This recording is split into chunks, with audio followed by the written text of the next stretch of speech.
to another edition of the Student Fire Podcast, live from the Speak Fire studio. My name is Bobby Berg. I'm a motivational speaker for schools, and I am here to help you live your best life today. All right, so then let's get started. You're here with Robert Bobby Berg himself, motivational speaker extraordinaire. And you and I went to college together, so I've known a lot of the way you are a motivational speaker and how motivating you are in person, but tell me, in terms of professional career, motivational speaking, what exactly does that entail? What is it that you do? So, can I give you an example of what I do to kind of get the audience going? Okay, so everyone's had that moment before where you're really stuck, be it financially, be it in your career, be it personally, be it in a relationship. You just feel like you can't get your wheels moving, you can't catch any traction. Well, my job is to come in and help you look at the ground and go, wait a second, it's because you're spinning your wheels in mud. How about you turn the wheel to the left a little bit where there's a little bit of gravel, and that'll get you start moving. Make sense? So for me, what I do is I help students mainly. So my focus is K-12 students and freshman, first year collegiate students. And I really want to help them change their mindset, not just on where they're at, but their whole purview of life. A lot of my efforts go into students in the inner city and students in at-risk students, if you would, because they're often overlooked.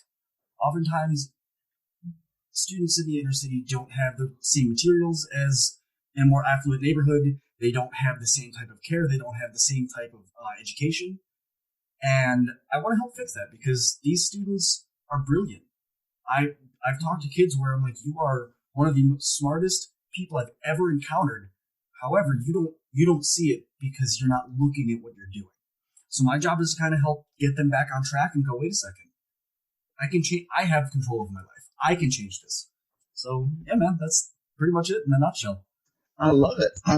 So in terms of your approach, you said you're primarily working with inner city kids. What sort of strategies do you use to try to motivate them? You were saying, focusing on not the things that are around them, but sort of their own inner motivations. So with a lot of these kids, I look first at why they're in the situation they're in. Now, granted, a lot of these kids are in the situation they're in because of their families, and that's not anything in their control. What they can control is their day-to-day. So I look at a lot of these kids, and I'll do a one-on-one meeting with them and say, okay, what are your goals in life? And surprisingly enough, they have tons of answers. A lot of people have this misconception that, these kids are gangbangers and these kids they don't care about anything except being on the street. And I'm like, wait a second. These kids have really big goals. They just have no idea how to get there.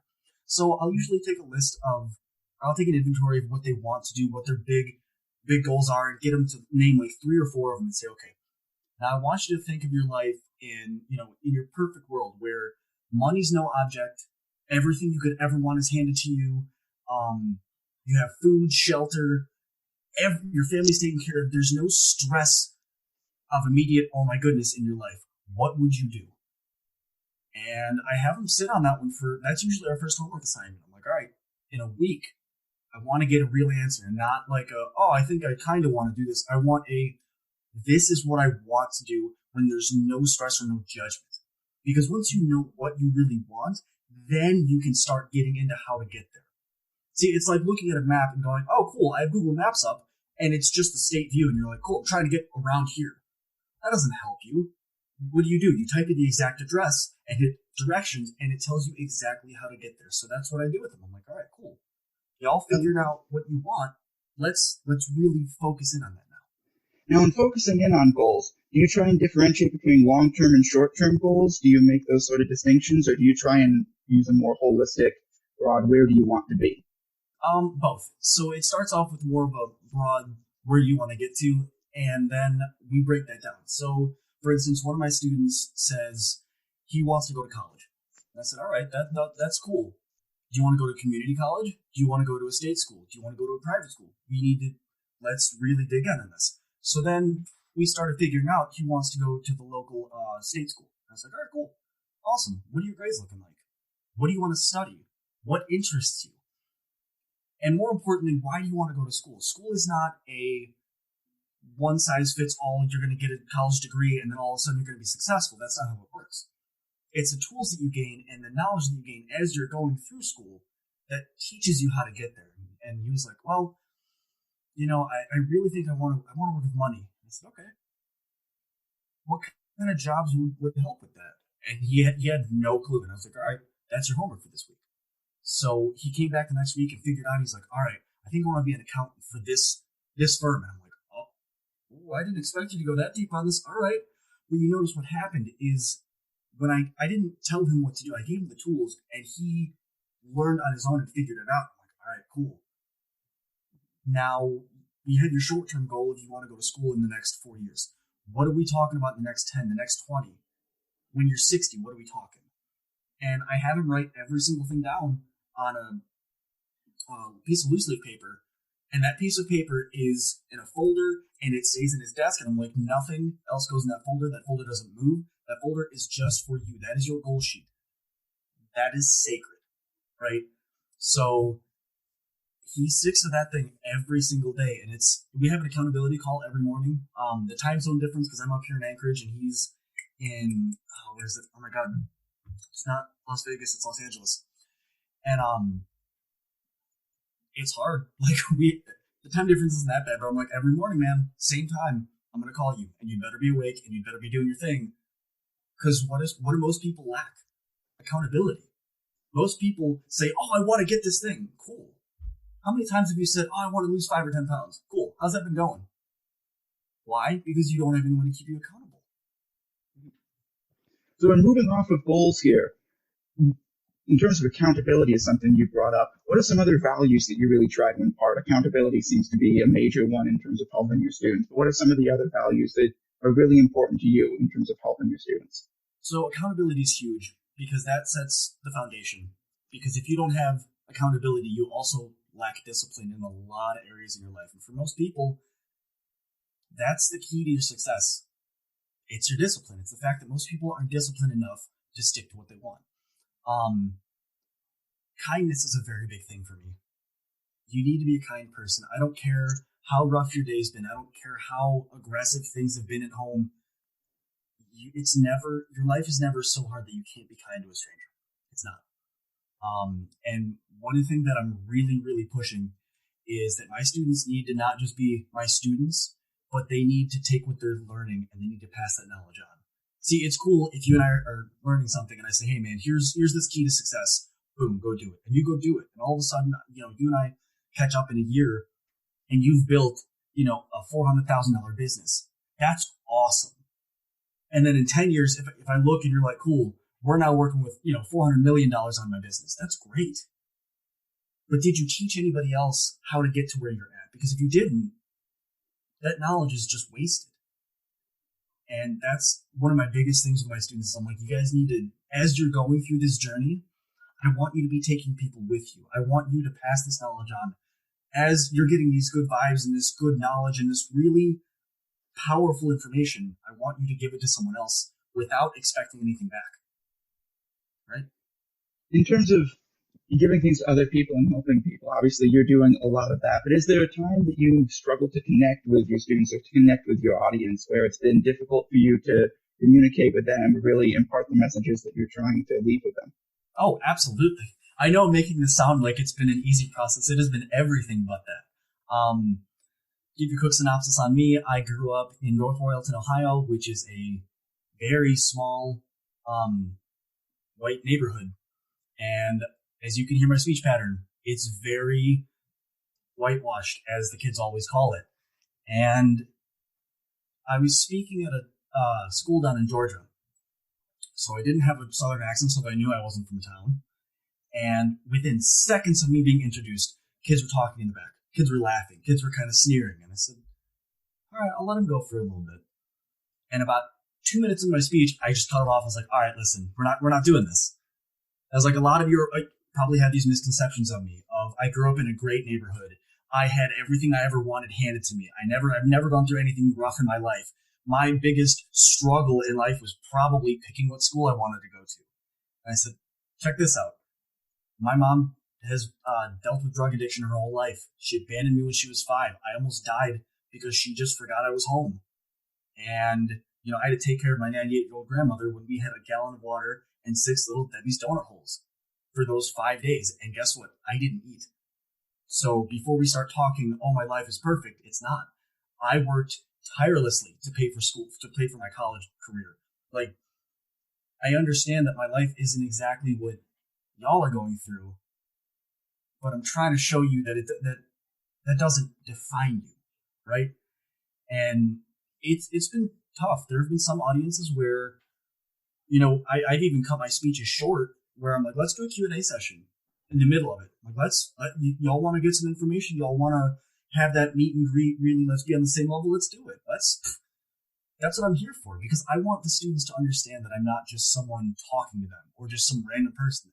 I want to connect with them on a level that a lot of their teachers and a lot of their families don't. I'm like, if I can be that little shining beacon of light for you, and you can hop on Instagram and be like, cool, Bobby's still hanging in there, I can still do this. That'll change your life dramatically, because it changes it changes your outlook.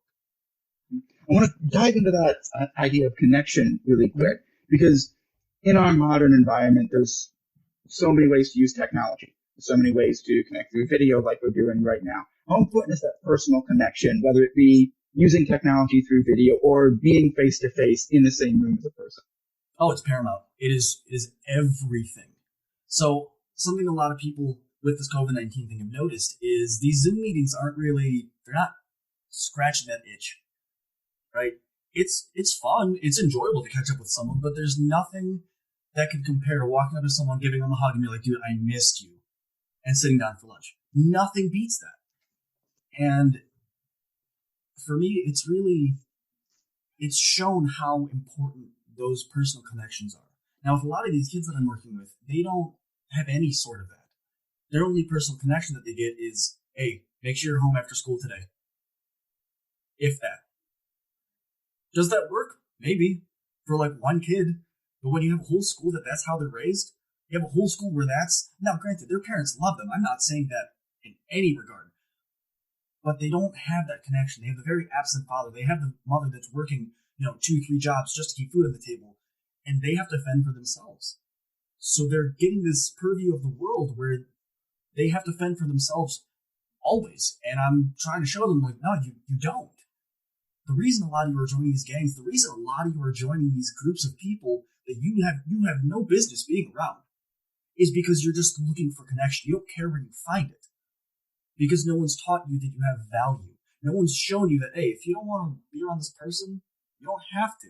You need to be around people that you appreciate, that you want to be around. So even though these Zoom meetings are helpful and, social media helps so you can really, see into people's lives a little bit, if you don't have someone regularly, not checking in on you like it's a bad thing, but, seeing how you're doing, going, hey, man, just thinking about you, what's going on? It really changes how you think, because you can realize, oh, wait, I'm not in this by myself. It's not just me. And to dive in, obviously, on the current COVID-19 pandemic that has really impacted every facet of our lives in so many different ways. With the students that you're working with, what specifics have you noticed, the way that their lives have changed and the way that they might be struggling with that? We were talking about Zoom meetings for one and sort of that lack of a connection. What other things have you noticed with them? So a lot of the big issue is the technology that they have. There's a school that I'm working with where their students have Gen 1 iPads, which, granted, it's cool that they have a device, but that device came out when, in 2010, 11? Sounds right, yeah. It's a little old, and it's not a lot of the apps of today aren't supported on that. So when you say, hey, we're having a Zoom meeting on Blackboard, and the kid looks at his iPad and goes, I can't download it, now we're in trouble. Better yet, a lot of these parents have never used these devices. See, there's a kid that I'm working with where he's never used a computer, ever. Everything he's done has been from his phone, which is cool. But he had to, his teacher said, grab your mouse and, click here. Kid literally picked his mouse up and went like that at the screen because he never used it. He was like, I don't understand how this works. And I mean, of course, we all started laughing because it's hilarious. But it just puts in perspective, I'm so privileged that I understand this stuff perfectly. And there are kids out there that don't. And not only just from the technological standpoint, there are kids that are stuck at home. And that for them is the worst position they can be in. Again, I'm not going to say every parent's like this, but some of the students I'm working with, their parents are not the greatest. There are students that I've met that have, I'm not going to air out their dirty laundry here, but, they've had some domestic violence issues. They've had some emotional abuse issues. And now you're telling them to be home for 24 hours a day. Man, these kids loved being in school, not just because they got to learn, but because they weren't home. There's reasons some kids aren't home all day and they're gone until the very last second. If their curfew is 10 o'clock, they're going to be there at exactly 10. Why? Because they don't want to be home. Because home is not a safe place for them. And it hurts, man. I'll be honest with you, Scott. It's rough because these kids don't deserve to be in the position they're in, but they are. And it's really hard watching their mental state deteriorate as they're home. They're finding out ways to get through class. They're finding out ways to kind of stay out of trouble, but it still gets to them. When you're working with these students, do you ever try to make a difference between the things that they're working on, stressing them out, that are more localized issues, things that they have more control over, and things like this current pandemic or their living situation or wider socioeconomic disparities that they have no control over, that still are impacting their lives? How do you try and work with that difference, if you do at all? So something we're taught in the Army very early on is you got to work with what you got.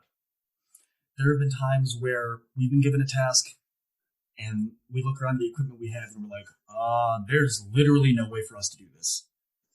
And we sit back and we take about 10 minutes and go, okay, this isn't going to be perfect. It's not going to be what they want, but listen, we're going to get as close to that as we possibly can with what we have. And I really try and impart that on my students. I'm like, listen, guys, I know, I understand in the bottom of my heart how hard it is to not have all of what you need.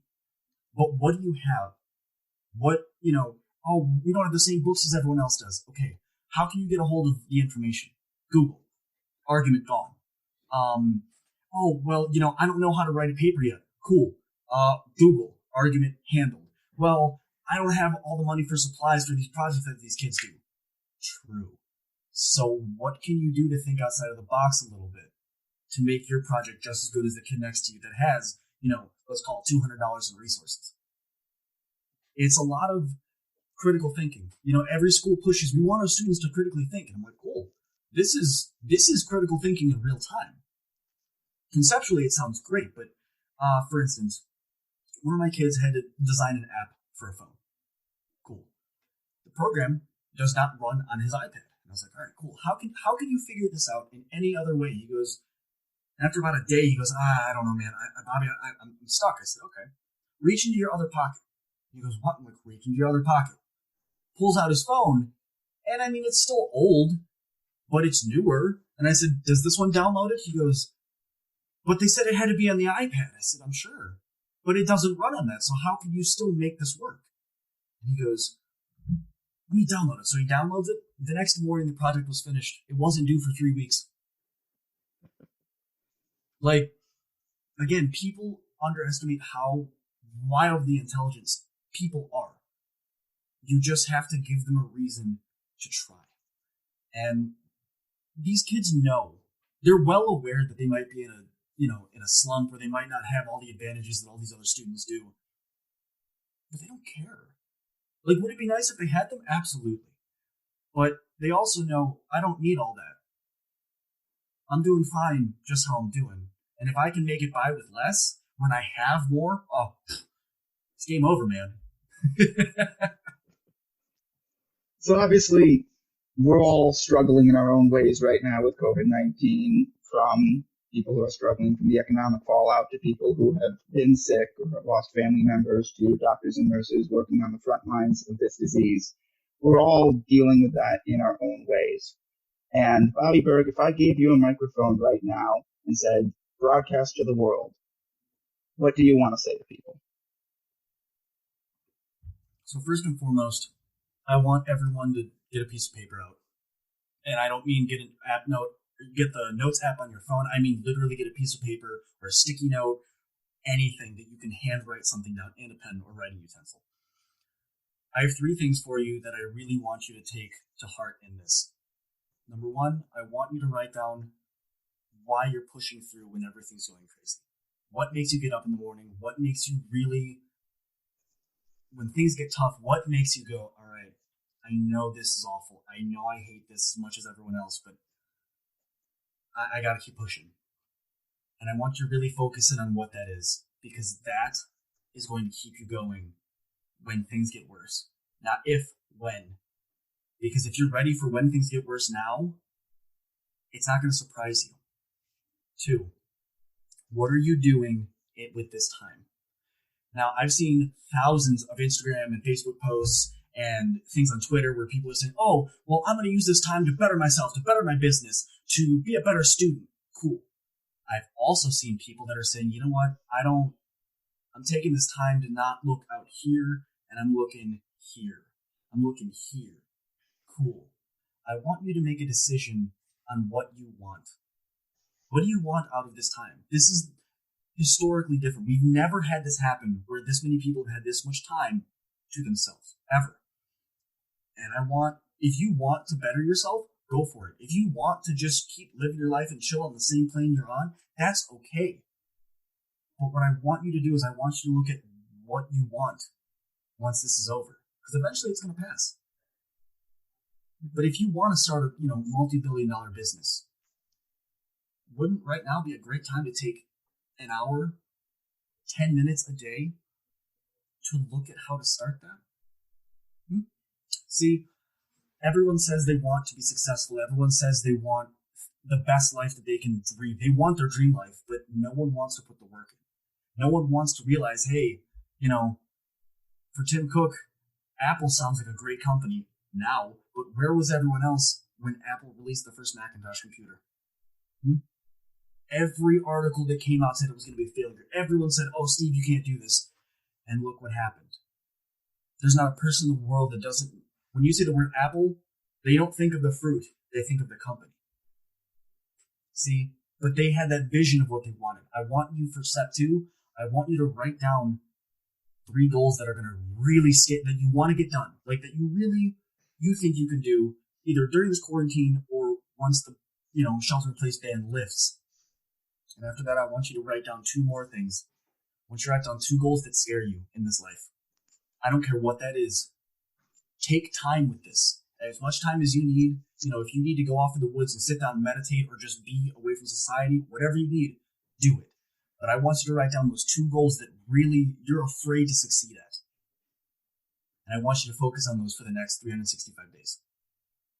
Because those goals are what you really want out of life. Sorry. Welcome to school. This is it. And the third thing, I want you to really focus in on how much you've helped during this pandemic. It doesn't have to be big. So for instance, I live on a military base. We have gate guards that check your ID every single time you go in base and every time you go off base. Cool. Well, it's Alaska, and up until this past week, it was pretty cold. They're out there in their big puffy uniforms, making sure they're staying warm, but they're still working. Well, these guys haven't gotten a break. And I said, okay, how can I help with this? So I went over to Starbucks, bought probably 10 large coffees and a couple things to eat, came back and I said, hey, here, this is for you guys. Thank you for what you're doing here. And because I was already in such a great mood, I was like, well, hospital could probably use some people too. So I went out to Costco, grabbed a bunch of hand sanitizer and gloves and just any PPE stuff I could find. And I was like, here, this is for you guys. Like, I know you're probably getting a lot of this from people and you're going to have to disinfect everything, but here, take this. What are you doing to help? See, everyone thinks that good energy is just going to come to them. Success is just going to come to them. It is. When you put the time in. See, I didn't have to go ahead and donate these things or just do these nice acts. And I'm not doing this to look at me. That's not it at all. I want you to realize that what I was doing was helping someone else without expecting anything back. I don't want anything back from them. I don't even want to thank you. Y'all need help. Let me help. Because so many people are getting wrapped up in their own heads. They're getting wrapped up in themselves. And I'm like, why are you I get it for the first week of quarantine, but we've been at this for like a month, some people longer than that. What are you doing? You know, why are you so obsessed with the you right now? Now is not the time for you. It is, but you have 24 hours to yourself. You don't need 24 hours of you. You can take 23 and give that 1 hour to someone else. That last thing, I really want you guys to focus in on, what can you do every day to really help change someone else's life for the better? It doesn't have to be anything big. Again, a cup of coffee goes a huge way. Reaching out to an old friend and saying, hey man, I hope everything's going well with you. I miss you. I hope you're doing great. Hang in there. How quick does it take to send that text message? Seconds. Maybe a minute if you really think about it. But that could change their entire attitude about life. It's these little acts that make these huge strides that people just overlook. And in closing, I really want everyone to come together. I want you to realize that we're all going through this. We're going to look back on this in 20 years and be like, can y'all believe this happened? Like, are you... What? We stayed home for a month, 2 months? Not doing anything? What? No way. But the coolest thing is you're going to be able to look back and go, yeah, that was a crazy time, man, but I did a couple of really cool things for some people, and that makes me feel better, right?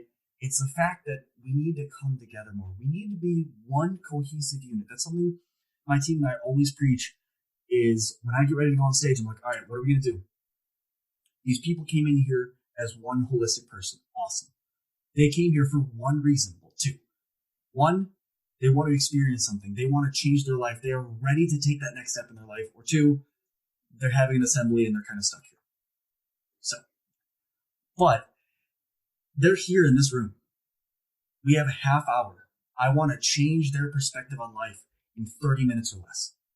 And not just for me, for them. Because if I could take one kid in that audience, or one teacher, or one staff member, and they go, wow, you know, maybe I'm going to start writing that book finally. I've been wanting to write for 30 years. I'm going to start that today. Do you know how much better their attitude is going to be? And can you imagine, once they finish the first chapter, what's going to happen when they come back to class and say, class, we're going to do a literary analysis of this, and they're not going to tell them what it is, and it's their own book. And the class goes, wow, that's really cool. You did that? I want to do that. And all of a sudden, you've taken one person and changed their attitude to something positive. That teacher goes to their classroom, and now it makes 30 people. We're not 31. And they keep spreading it. If this virus spreads that aggressively, that's cool. But guess what else can spread that quickly? Your positivity.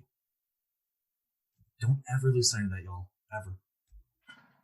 Bobby, I always love chatting with you because every time we stop chatting, the world just looks a little bit brighter. Man, that's it, man. I appreciate you so much. That's all we're trying to do here. Really. Thank you so much for taking the time to speak with me today, man. I really appreciate it.